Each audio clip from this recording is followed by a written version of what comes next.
Hey, real quick before we get into this one, I have my own case tournament this Sunday, September 29th. It's online webcam, and you guys can join right now. Link in the description if you guys want to check it out. OP08 with OP08 box prizing, and first place is going to get my Treasure Cup Zoro that I won at Gen Con. So make sure to check it out and enjoy the video.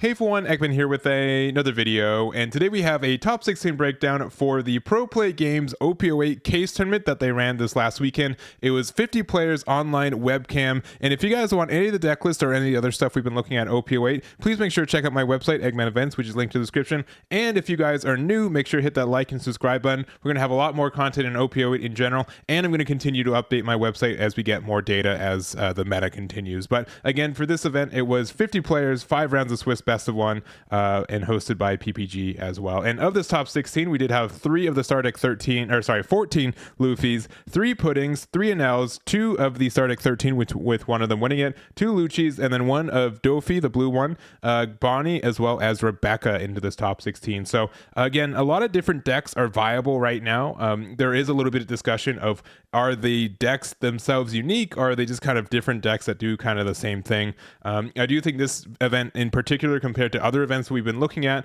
a little bit more yellow, specifically Pudding and Enel topping this event. Also, we do see a lot of black, so like Star Deck 14 Luffy, 13 Luffy, as well as the Rob Lucci. Also Dofi was able to get a top for this event. And interesting, like no Zoro for this one, which I've been seeing a lot more Zoro pop up in popularity in the last couple weeks, and it's been interesting to not see it in this one, even though I've been seeing it in others too. But honestly, we got a lot of decks to go over for this one. We're going to start off with our first place list, which is Yong's version of the Star Deck 13 Luffy. And this is a pretty standard list. This is pretty much what we were looking at for the end of OP 7.5. There's not really a lot of cards you would add for this build, since we already have so much removal. The only thing I would maybe think about is like the Nami, but we don't have like a lot of cards with trigger to really facilitate that too. So in general, I think Luffy's just a solid deck as what it is. We do have like a lot of the ones and ads that I saw for Jackson's first place list from 7.5, the Card Fest finals in Texas, and so that means like one of the 5-drop Sabo from the Star Deck, one of for the aces, each one of them, 2 copies of the Kuzan, and then 2 copies of the Finger Gun too. So it's really surprising. More and more people are playing the 10-drop Kuzan. I think the card is fine. I still don't have a lot of time where I feel like I can play it, and if we do end up seeing a lot more aggression like I've been thinking we'd be seeing in the next couple weeks, I think Kuzan is going to be a little bit less good compared to stuff like the Ice Age, instead of just playing the whole 10-drop itself. But obviously if it hits the board, you get so much access to removal that you wouldn't otherwise, and I think that's very strong too. So, but this is Yong's version. Congratulations for their first place in this event. And the next up, we do have Star Deck 14 Luffy, which has been obviously the new darling for this game, a deck that I think a lot of people wrote off, including myself, and it has been very popular. And it's honestly one of my favorite decks to play right now in this meta. Obviously, I feel like I've said it every time, Jack has been a huge ad for this deck. Being able to be 11k just means that we have a really easy way to make it so our leader effect continues to be on the board. So it means like 7k for 1 Dawn aggressively and 6k on defense, which is really nice. Also increasing the cost of all your cards puts you in like a spot where it breaks a lot of like removal targets that you're kind of used to, and we're also using more of the Navy build, which I think is a little bit more popular now. I did see like a lot of the 7.5 meta was using kind of more of the Straw Hat variant with running the 1-drop Sunny as well, but I think the Navy builds has just been more and more consistent as time goes on. So we do also have like just the good removal cards. We've got Moria, of course. We have Isho since we're running Navy. 4 Kuzan feels really great in this deck, especially since I don't think this gets removed as easy right now, since most reduction is cost based right now and KO based, which means that Sabo can protect it, or Luffy can protect it from being in range for removal, which is really nice. The only other card I'd say is that Sanji.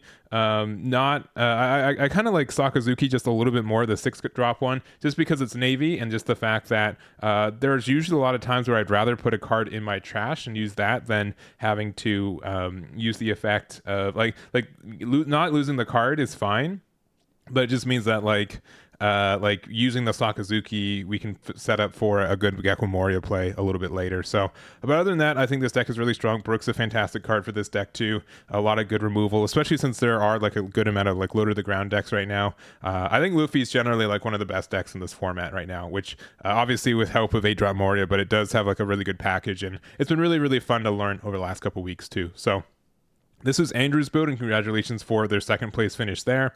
And then next up for third place, we have Luisma with their version of the Dofi. And I know that Dofi does get a lot better this time next month whenever we get the star decks, including the Dofi one. There's just a lot of good tools for it, but I still think this deck is pretty good in this format as is. You'll see that we don't have any OP08 cards for this one. This is strictly a OP07 version of the deck, and I think that's just totally fine. We got such a good package with it. Jinbei's been a really strong card for this deck, being able to play two things. I mean, most decks in this format, if you play Jinbei Weevil 2 times back to back, you usually just win the game. Like, it just puts out so much aggression. You get to draw the card. A 4-drop 6k is a little bit hard to remove, especially when it came with a 4-drop 5k, and Dofi already just is putting so much pressure on that 7k attack as well. So I think that's something that's really strong for this format too. You do still get some removals, and there are some decks that can handle it too, but I do think there's a lot that this deck does right now. So including having the Gravity Blade, having the Red Rock for just removal in general is very good. Bo has been a strong card in this deck as well,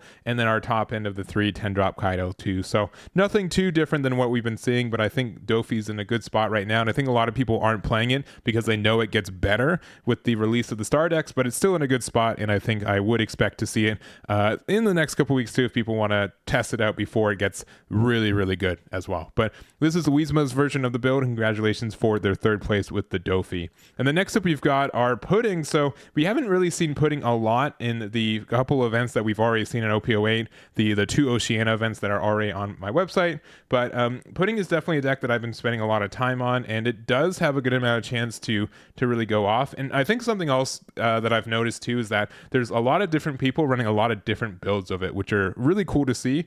I don't think it's a good understanding of what the best build of this deck is right now. Obviously, like the idea, right? The surface idea for this is what? Just ramp up to 10-drop Linlin and then figure out the rest, right?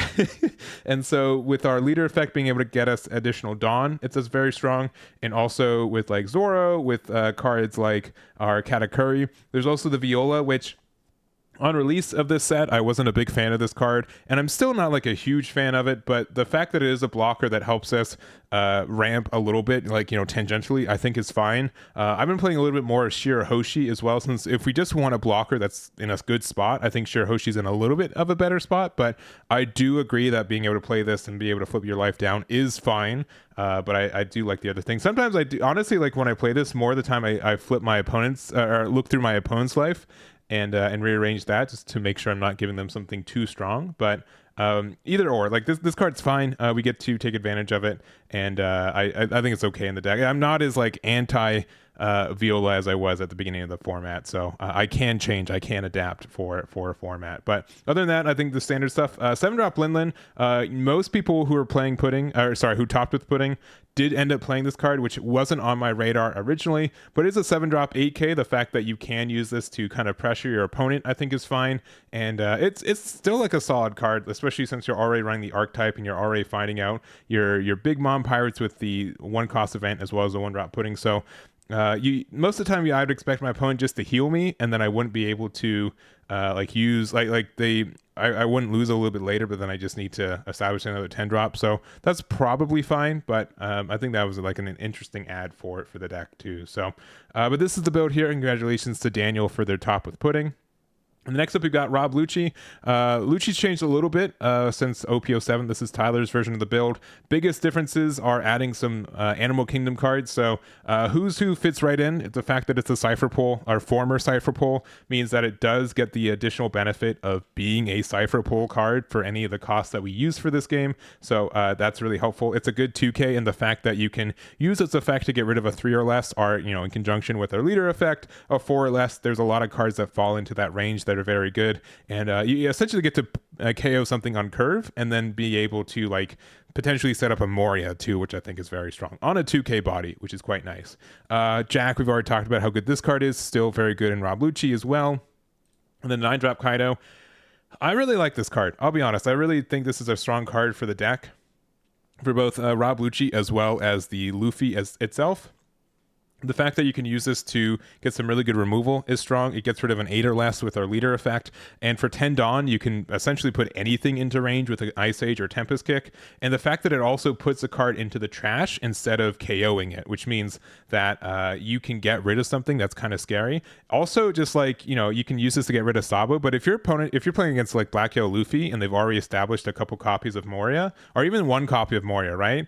You can just use Kaido to get rid of their Moria instead, which is, I think, very strong too. So all of that aside, I think this is a good card that helps out. The fact that it also makes your opponent discard a card is good because Black Yellow Luffy really generally cares about every card in their hand at any given moment. So if you have a hard time against Black Yellow Luffy, I've been having some success with Kaido, and so I like the ad of it here. And I'd almost want to convince someone to try to run 2 copies of it, but that is asking for another brick in a deck full of bricks as is. But this is the build here from Tyler. Congratulations for their finish with Rob Lucci.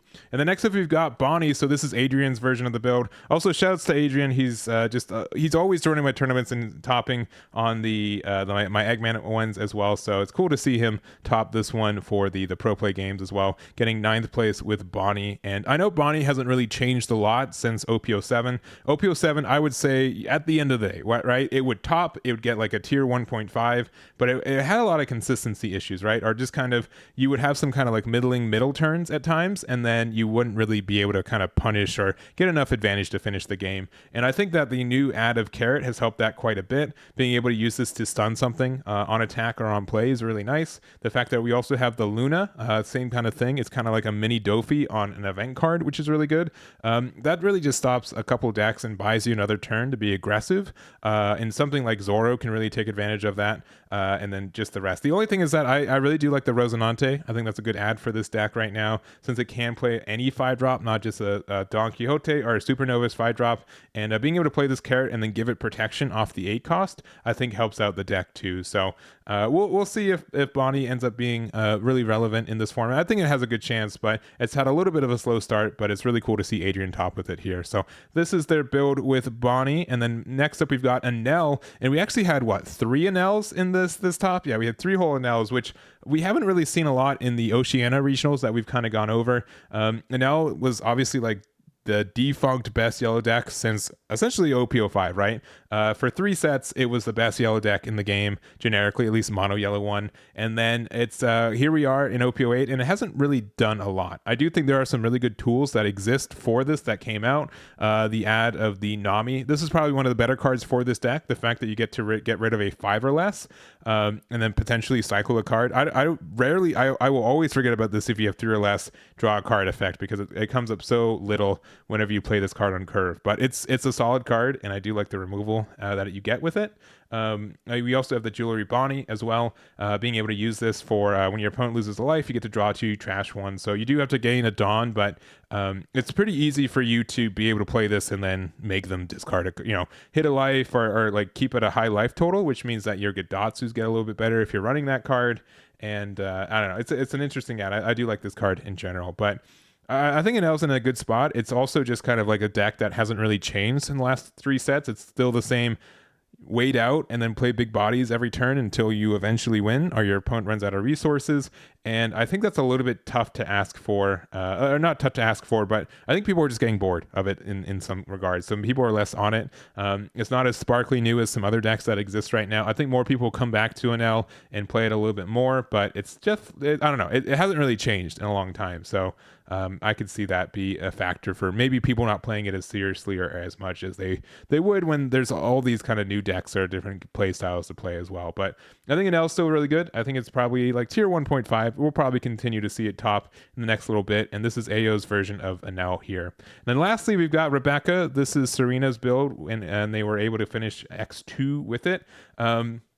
Rebecca's always been in my mind like in this nebulous state of like, this could be the best deck in the game, but you've got to be really, really, really good at it, and your build's got to be super solid. And it's just so good, right? Like it has so many access to so many cards, right? The fact that you can play Houndblaze with cost reduction with this leader is fantastic. The only issue is that you can give your leader plus 3k, but that doesn't do anything when your leader can't attack. the fact that we get to draw a card every turn for 1 Dawn is fantastic, and you don't really lose out on cost from that. It just thinks that like losing your leader attack is so rough. It's so rough in this game. We've seen Vegapunk, we've seen Rebecca and Vivi. All three of these, they've been nominally successful, right? Their effects are so good. There's so much good success for these leaders potentially, and you just can't take advantage of it because you just have such a hard time closing out games, I feel, a lot of the time. But Rebecca does have the unique access to Monkey.D.Luffy, which, you know, paired up with King Kong gun, you can just blow out your opponent, do a lot of damage in like 2 attacks, which is really strong. You have some of the best removal in the game, being access to Houndblaze, Ice Age, reductions. We can also be playing Gravity Blade. Kuzan is still a good card, and I think this is a deck that can really, you know, establish this 10-drop very easily. Only issue with this card is that we have literally no way to search it. We have to hard draw it. Our Rebecca effect looks top 2 and only adds a Dressrosa card, so outside of Sabo, like drawing 2 trashing or draw 2 trash 2 to find it, we don't really have a lot of access to finding it consistently. But when you see it on curve and you're able to get some removal with it, I think the deck is in a good spot. But to get to that point is a little bit tricky, I think, for in general. But I like this deck. I know a lot of people are going to continue to experiment with it, and we'll see if it does anything this meta in general. But that's going to be it for this one. I hope you guys enjoyed it. Thank you again to Pro PlayGames for providing the deck list. You can check out their website, which is linked in the page and in the description as well. And looking forward to more events in OP08 as well. So thank you guys so much for watching, and I'll catch you all next time.